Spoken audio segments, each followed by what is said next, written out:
अगर गाय माता है तो भैंस को मौसी कहो, बैल को बाप कहो, बकरी दूध देती है, कुत्ती भी दूध देती है, कुतिया को भी माँ कहो। खाली गाय माता है और बाकी दूध देने वाला क्या है? सबको माँ कहो। जब तक गाय दूध देती है माँ है। दूध देना बंद है तो कसाई के हाथ में बेच दो, या मर जाता है किसी को कहते हैं खींच को ले जाओ। माँ मर जाएगी कहेगा किसी को खींच के ले जाओ। मंदिर में चढ़ावा केवल खाली बंद कर दे, पुजारी झांकने जाएगा मंदिर? पुजारी को भी पत्थर पर भरोसा नहीं है, उससे ज्यादा भरोसा उसको ताले पर है। ये कहीं जाता है ताला मार के जाता है, मंदिर में ताला मार देता है। ये भगवान कुछ किडनैप कर लेगा चोर अपराधी। भगवान का अगर दिखता तो वहाँ सीसीटीवी कैमरा की कोई जरूरत नहीं। अगर भगवान पर भरोसा रखो तो उस ताले की कोई जरूरत नहीं। मंदिर के अंदर लिखा रहता है भगवान के मर्जी बिना एक पत्ता नहीं हिलता है। मंदिर के बाहर लिखा रहता है पाकिट मारों से सावधान। अगर गोमूत्र पवित्र है तो पंडित को दान में दे दीजिए। केवल हम लोगों को बरगलाने के लिए, बेवकूफ बनाने के लिए गोबर को भगवान, मूत्र को अमृत बताता है। पंडित जी भी समझ रहे नहीं पत्थर भगवान, और सबको सच्चाई कहे कैसे चली दुकान। एक कटोरे में दूध और एक कटोरे में मूत्र रख दीजिए और कुत्ता को खोल दीजिए। कुत्ता दूध पिएगा कि मूत्र? किसी कीमत पर मूत्र नहीं पिएगा, क्योंकि उसके पास दिमाग है। जब पिएगा दूध पिएगा। अगर गाय का गोबर भगवान बनता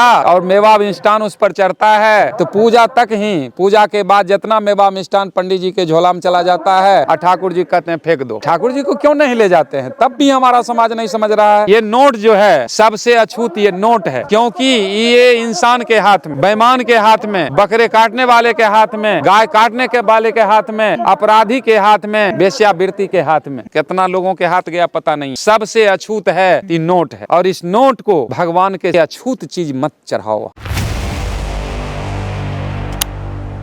आप तो लगातार कार्यक्रम कर रहे हैं, समाज के बीच जा रहे हैं, कैसा दिख रहा है बदलाव? बदलाव तो हो रहा है, हम जहाँ देख बदलाव है, लेकिन जो रफ्तार होना चाहिए वो रफ्तार नहीं पकड़ रहा है। धीरे धीरे हो रहा है, लेकिन धीरे धीरे हो रहा है।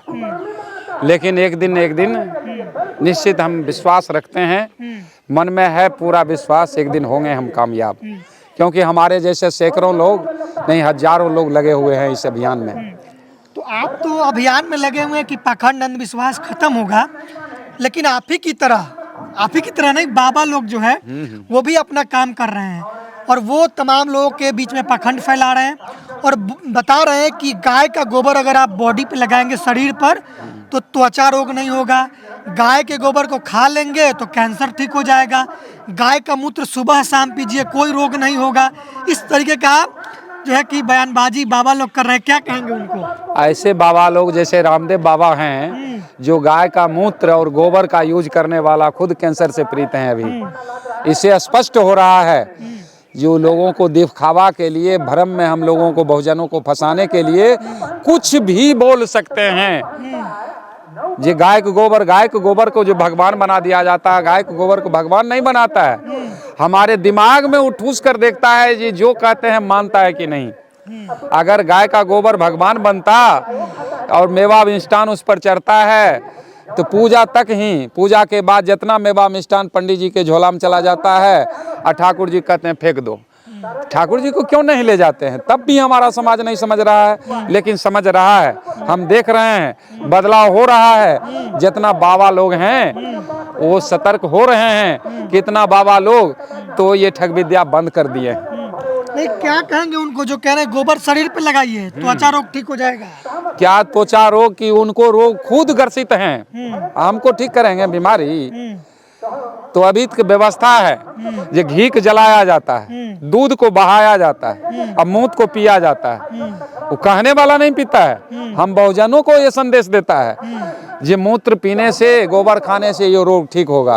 ये रोग किसी तरह इस बहुजनों में फैले, क्योंकि ये सिद्ध कर दिया जैसे एक कटोरे में दूध और एक कटोरे में मूत्र रख दीजिए और कुत्ता को खोल दीजिए। कुत्ता दूध पिएगा कि मूत्र?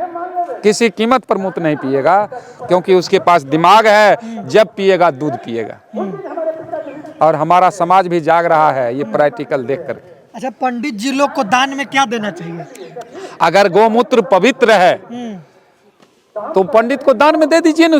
हमारे बहुजनों को कितना खूटा पर गाय है, हम भी 4 गाय पाले हैं, 50 लीटर मूत्र रोज तैयार होता है। अच्छा। हम कहते हैं जिसके पास गाय नहीं है ले जाओ हमारे यहाँ से गोमूत्र, जो पंडित ब्राह्मण दान में मांगे 1-1 लीटर दे दो, देखो वो ले जाएगा। वो सब जानता है जी बेकार चीज है। केवल हम लोगों को बरगलाने के लिए, बेवकूफ बनाने के लिए गोबर को भगवान, मूत्र को अमृत बताता है। ना खुद यूज करता है और ना वो उस सारे बात को समझ रहा है। जैसे पंडित जी भी समझ रहे नहीं पत्थर भगवान और सबको सच्चाई कहे कैसे चली दुकान। अगर वो सच्चाई बता देंगे तो उनका दुकानदारी बंद हो जाएगा। देखिए, कुछ लोग तो कहते हैं कि जो जानवर है वो माता है, गाय माता है, उनको क्या कहेंगे? अगर गाय माता है हाँ। तो भैंस को मौसी कहो, बैल को बाप कहो, बकरी दूध देती है, कुत्ती भी दूध देती है। एक कुतिया 5-5, 8-8 बच्चे देती है। कुतिया को भी माँ कहो, कुत्ते को भी बाप कहो, क्योंकि 5 बच्चा 10 बच्चा पालती है। गाय तो एक बच्चा पालती है। खाली गाय माता है और बाकी दूध देने वाला क्या है? सबको माँ कहो।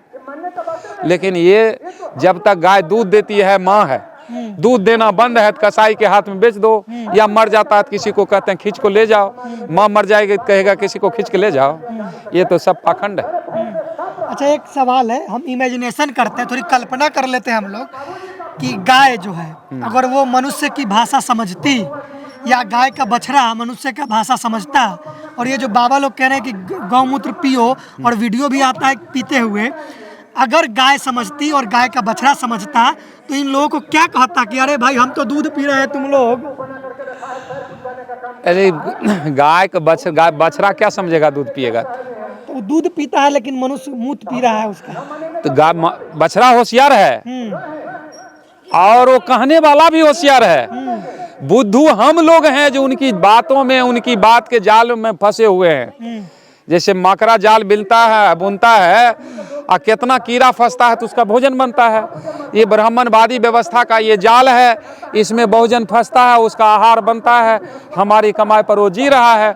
हम लोग इस बात को नहीं समझ रहे हैं। हम कहते हैं मंदिर में चढ़ावा केवल खाली बंद कर दे, पुजारी झांकने जाएगा मंदिर।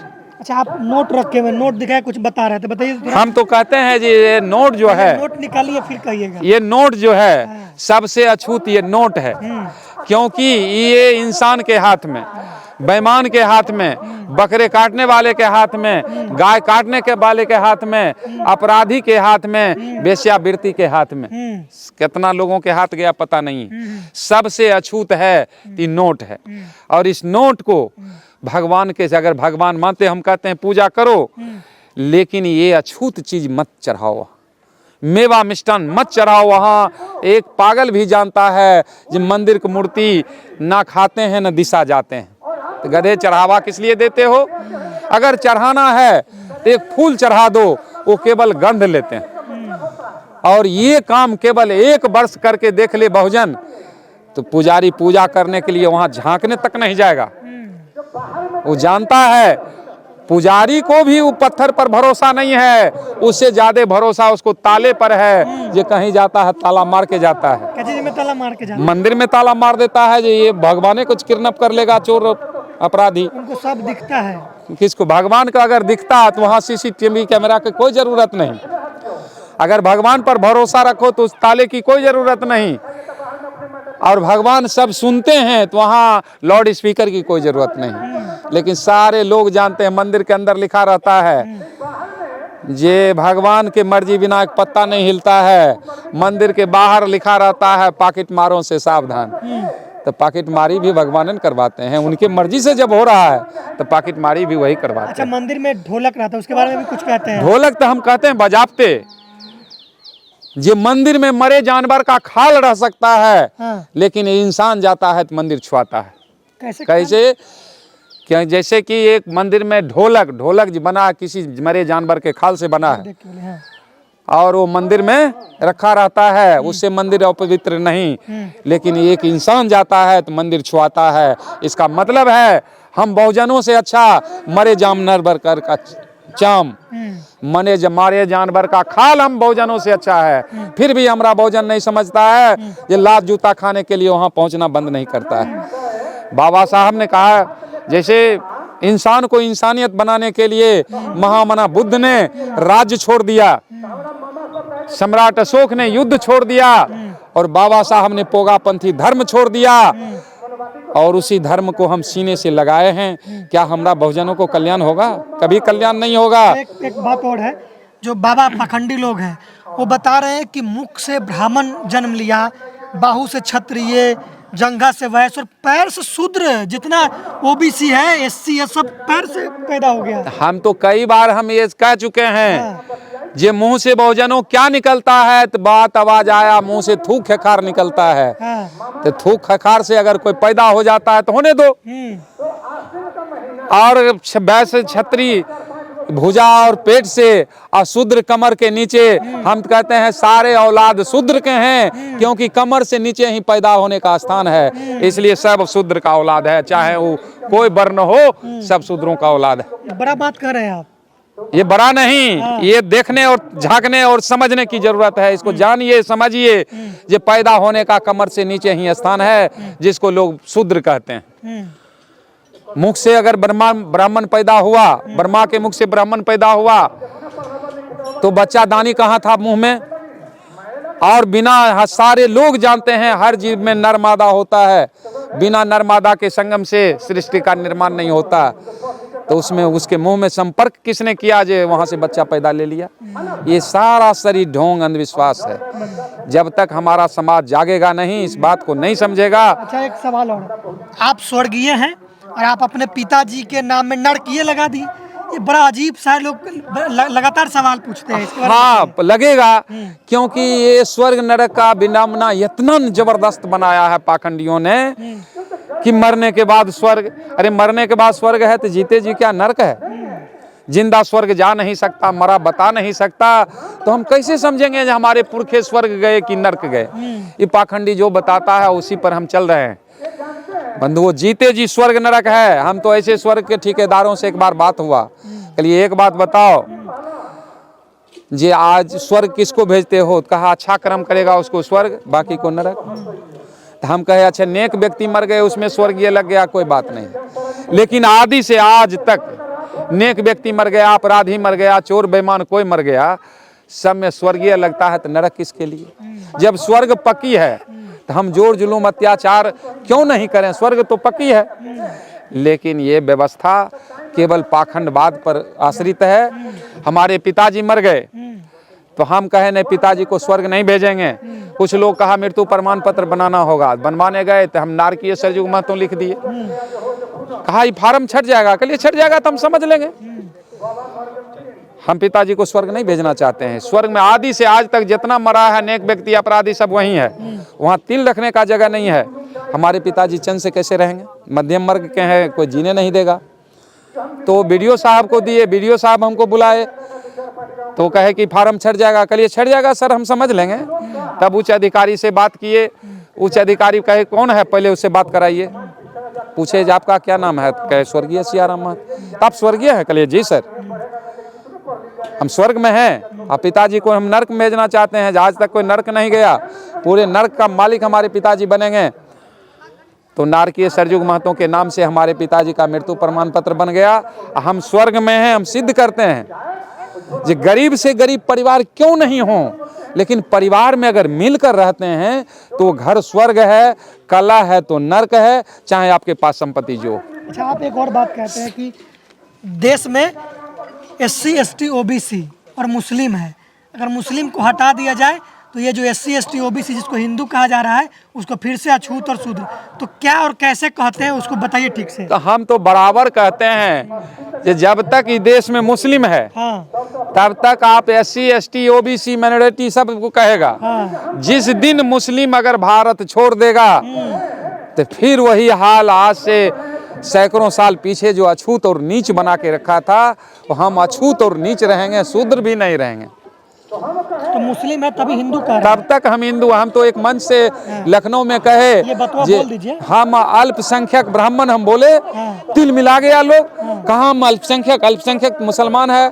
कल अल्पसंख्यक नहीं, वो 13% है और तुम 1.5% हो, तुम कैसे अल्पसंख्यक नहीं हो? तो अल्पसंख्यक मुसलमान कैसे है? कल के हम हिंदू, कल हिंदू नहीं आप, बाकी आप ब्राह्मण के बाद भूमिहार राजपूत मानवारी को भी अछूत कहते हैं, क्योंकि उनके पंगत में भी आप नहीं खाते हैं, तो सब अछूत हो गया। तो उच्च तो केवल आप हैं, आप तो 1.5% हैं, तो आप अल्पसंख्यक तो आप हैं। मुस्लिम को काहे अल्पसंख्यक कह रहे हैं? अच्छा, वो लोग कहते हैं कि आशीर्वाद लीजिए, बहुत अच्छा बात है। आशीर्वाद और शराब से अगर जीवन मरण होता तो इतना डिग्री कॉलेज की जरूरत ही नहीं था। आशीर्वादे शराब से देश चलता, लेकिन आशीर्वाद और से और डाइन से, डाइन को कहता है बहुत जगह डाइन का हवा है। डाइन में अगर मारने की शक्ति होती तो भारत सरकार उसको सीमा पर बहाल करती। क्या जरूरत है आधुनिक हथियार और सेना लगाने की? एक दो तांत्रिक को, डाइन को बैठा देते, दुश्मनों को मंत्र से मार गिराते। लेकिन इस सारी अंधविश्वास है, पाखंड है, इस पर से भरोसा नहीं कीजिए। ठेठ भाषा में कहते हैं, न भाई न भलाई तोहरा दान पुण्य कैला से, प्यास बूझे नहीं मिर्चा के चवैला से। पाप करता नहीं गंगा में नहेला से, अगधा न घोड़ा होते केतनो साबुन के लगेला से। मुर्दा जिंदान होते दवा खूब पियला से, मूर्ख ज्ञानी ना बनी चंदन के लगेला से। सर्प ना विष तजे दूध के पियौला से, आ कटे ना कलेश हनुमान चालीसा पढ़ला से। कौआ न बोगला होके कपूर के सुंघौला से, पाखंडवाद तभी मिटी हैं जब विज्ञानवादी बात समझला से।